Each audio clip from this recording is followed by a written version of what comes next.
মেয়েদের বিয়ের পর স্বামীর ঘরেই আপন হয়ে যায়, আর সেই স্বামীর ঘরে তাকে সারা জীবন থাকতে হয় মৃত্যু পর্যন্ত। তো ওই ঘরে যদি একটু সেবা যত্ন না পায় তাহলে কিন্তু ওই মেয়েটা একেবারেই অসহায় হয়ে যায়। আসসালামু আলাইকুম, আমি শারমিন আক্তার। আজকে আবারও নতুন একটি ব্লগ নিয়ে আসলাম আপনাদের মাঝে। কেমন আছেন সবাই? আলহামদুলিল্লাহ, আমি ভালো আছি। আমাদের সমাজে অনেক পরিবারেই মেয়েরা লাঞ্ছিত হয়, বিশেষ করে স্বামীর কাছে। আমার মতে শ্বশুর শাশুড়ি যদি খারাপ হয়ে থাকে, খারাপ বলতে তার ছেলের বউয়ের সাথে খারাপ ব্যবহার করছে, তার ননদ ননাস খারাপ ব্যবহার করছে, কিন্তু স্বামী যদি সাপোর্ট করে তার স্ত্রীকে, দেখা যাবে যে অনেকটাই দুঃখ কষ্ট লাঘব হয়।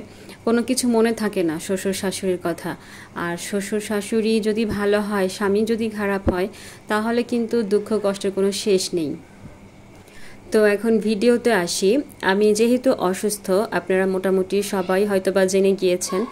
তো আমি সকালবেলা বেশি একটা উঠতে পারি না, তারপরেও 9টা-10টার সময় উঠে খাওয়া দাওয়া করি। আর আজকে ফাতিহার বাবা আমাকে টোটালি ডাকে নাই, রাতে খুব বেশি অসুস্থ ছিলাম। তো নিজে নিজেই দেখি যে ভাত রান্না করেছে, তারপর আলুর ভর্তা, ডিম এগুলো বসিয়েছে। আমি এগুলো ভিডিও করি নেই, ভাবছে যে হয়তোবা আমি ভিডিও করতে পারবো না অসুস্থতার কারণে, এজন্য ও নিজেই করেছে। তো টাইমটা দেখে রেখেছে যে আমি কয়টা পর্যন্ত ঘুমাই। আর ডিম সেদ্ধ করার সময় আলু সেদ্ধর মধ্যে গরম পানির মধ্যে ডিমটা দিয়ে দিয়েছে, যার কারণে ফেটে গিয়েছিল ডিম। আসলে পুরুষ মানুষ তো সব কিছু জানে না যে বেশি গরম পানিতে ডিম দিলে ডিমটা ফেটে যায়। আর এইখানে পেঁয়াজ আর শুকনো মরিচটাকে ভালোভাবে ভেজে নিয়েছে। কাঁচা পেঁয়াজ দিয়ে বানাবে না আলুর ভর্তা, এটা নাকি কার কাছে দেখেছে যে পেঁয়াজ আর শুকনো মরিচটা ভেজে নিলে নাকি আলুর ভর্তাটা অনেক মজা হয়। তো ওইভাবেই করে নিচ্ছে। আর আলু ছিলতে অনেক সময় লেগেছে, একদম ভিডিও রোল দিয়ে রেখেছিল, তো আমি অনেকখানি কেটে তারপরে এতটুকু এডিট করেছি। তাছাড়া ও এত কিছু করেছে, আমি কিন্তু একদমই সজাগ পাইনি, ঘুমিয়েছিলাম একদম। টোটাল 10টা সাড়ে 10টা পর্যন্ত আমি টানা ঘুমিয়েছিলাম, যেহেতু রাতে একদমই ঘুম হয়নি। তো একদম সব কিছু শেষ করে আমাকে ডাকছিল।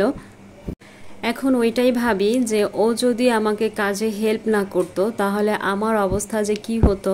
আমার ছেলে মেয়ের সময় বেশিরভাগই আমি আমার বাবার বাড়িতে ছিলাম, তো ওইখানে আম্মাই কাজ করে ফেলতো, আমাকে খুব বেশি কাজ করা লাগতো না। তো এখন যেহেতু অনেক অসুস্থ, আমার শুধু রান্নাটাই করা লাগে, আর সব কিছু ফাতিহার বাবাই করে ফেলে। তো রায়ানকে মাদ্রাসায় নিয়ে যাওয়া আসা, তারপরে টুকিটাকি যা কাজ আছে। তো ফাতিহার বাবারও অনেক প্রেশার যাচ্ছে, বাসায় তো কাজ করাই লাগছে, আমাকে দেখা লাগছে, আমার ছেলে মেয়েকে দেখা লাগছে, তারপর আবার বাহিরে তো অফিসে কাজ আছে, অফিসে তো আর বসায় বসায় কেউ বেতন দিবে না। তো এভাবেই ওর দিন কাটছে, ভালোই প্রেশারে আছে। আল্লাহ পাক যাতে ওকে সুস্থ রাখে ওই দোয়াই করি। অনেক মহিলাকেই দেখেছি যে প্রেগনেন্সি অবস্থায় স্বামীর অবহেলা পায় অনেক, তো শ্বশুর শাশুড়ির অবহেলা পায়। আল্লাহ রহমতে আমি এদিক দিয়ে অনেক ভালো আছি। আমি ভাবছিলাম যে 2টা বাচ্চা হয়েছে, হয়তোবা থার্ড প্রেগনেন্সিতে কোনো যত্ন পাবো না, না আরও ডাবল যত্ন হচ্ছে। আর আমার মেয়ে তো কোনো কথাই নাই, ও তো আমার মনে হইতেছে যে আমার মা। ওই দিন আমি অসুস্থ হয়ে গেছি, ও কি করবে, স্যালাইন বানাই দিচ্ছে, শরবত বানাই দিচ্ছে, হাত পা টিপে দিচ্ছে। তো আল্লাহর রহমতে আসলেই আমার লাগ ভালো। আর এইখানে ফাতিহার বাবা সব কিছু কমপ্লিট করে ভাত ভর্তা সব রেডি করে তারপরে আমাকে ডাকতে চলে আসছে। আমি কিন্তু হাত মুখ ধুয়ে খেতে বসছি। তো এত এত ভাত দিছে, আমি এখন এত ভাত আসলে খেতে পারি না। তো ও দেখে নাই, আমি কমায় রাখছিলাম। পরে সেদ্ধ ডিম আর আলুগুলো একসাথে মাখিয়ে ভর্তা করেছে। আমি সেদ্ধ ডিম একদমই মুখে নিতে পারি না, এজন্য ভর্তা বানিয়ে বানিয়ে খাই। আর পুরুষ মানুষের কাজ কিন্তু অনেক পরিপাটি হয়, ও কিন্তু অনেক সুন্দর করে ভর্তাটা বানিয়েছে। আমি যখন ভিডিও দেখছিলাম যে খুব সুন্দর করে পরিপাটি করে তারপরে সব কিছু করেছে।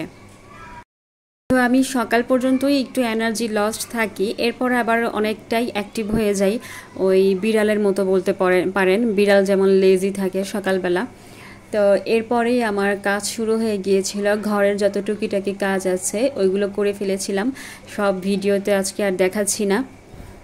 যেহেতু শুক্রবার আর প্রায় 2-2.5 মাস পর ফাতিহার বাবা শুক্রবারে দুপুরবেলা খাওয়া দাওয়া করে তারপর অফিসে যাবে, তো এই জন্য আমার একটু তাড়াহুড়া। আমি আদা রসুনগুলো বেটে নিচ্ছি।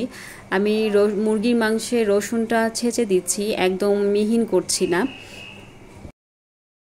যদিও আমার একদম বাটাবাটি নিষেধ। এখন যতটুকু ব্লেন্ডার করা ছিল, যত মশলা সব শেষ হয়ে গিয়েছে, তো এতটুকুই শুধু ছেঁচে তারপরে রান্না করে ফেলবো। আর রায়ান তো অনেক এক্সাইটেড, প্রায় 2-2.5 মাস পর ওর বাবার সাথে নামাজে যাবে। আসলে ওর বাবার এক কলিগ ছুটিতে ছিল, এই কারণে শুক্রবার ছুটি কাটাইতে পারতো না। আর আজকে রায়ান ওর বাবার সাথে নামাজে যাবে, খুবই দুষ্টামি করছিল। ও কোথাও যাওয়ার সময় ওকে আমার রেডি করাইতে গেলে অনেক হয়রানি হওয়া লাগে, এদিক দৌড় দিবে ওদিক দৌড় দিবে, তো আজকে একটা চড় মারছি। আর এই পর্যন্ত যারা আমার ভিডিও দেখছেন, আমার ভিডিওর কোনো অংশ যদি আপনাদের ভালো লেগে যায় তাহলে প্লিজ একটি লাইক দিয়ে দিবেন এবং চ্যানেলটি সাবস্ক্রাইব করে আমার পাশে থাকবেন। আর অলরেডি যারা করে দিয়েছেন তাদেরকে অসংখ্য ধন্যবাদ। বাপ বেটা দুইজনই মিলে চলে গিয়েছে জুম্মার নামাজে, আর আমি এখানে অনেক তাড়াহুড়া করে মুরগি রান্না করছি। আজকে মুরগির পরিমাণটা একদমই কম, আমার খালা শাশুড়ি আসছিল, উনি ভাগ করে দিয়ে গিয়েছে।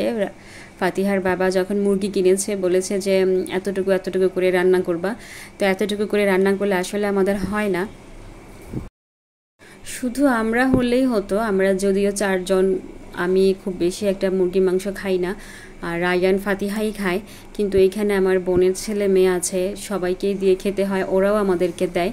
আর পিসগুলো এত ছোট ছোট করেছে, আমরা এত ছোট ছোট টুকরা কখনোই খাইনি। আমার আম্মা অনেক বড় বড় টুকরা করে, সেটা যে কোনো জিনিস হোক, মাছের টুকরা হোক, মুরগির মাংস হোক, গরুর গোশ হোক, আম্মা অনেক বড় বড় টুকরা করে। আমি আমার শ্বশুরবাড়ির লোকদেরকে দেখি যে ছোট ছোট টুকরা করতে, তো এগুলোও ভালো, মশলা ঢুকে। আর আজকে আমি মুরগির তরকারিটা একটু অন্যরকম করে রান্না করছি, একটু 2-3 পিস টমেটো দিয়েছিলাম, যার কারণে মুরগির গোশটা অনেক মজা হয়েছে। আমি রান্না বসিয়ে দিয়ে বাকি সব কাজ করে ফেলেছি, এখন শুধু নামাজ পড়ব। তো আজকে এই পর্যন্তই, আল্লাহ হাফেজ।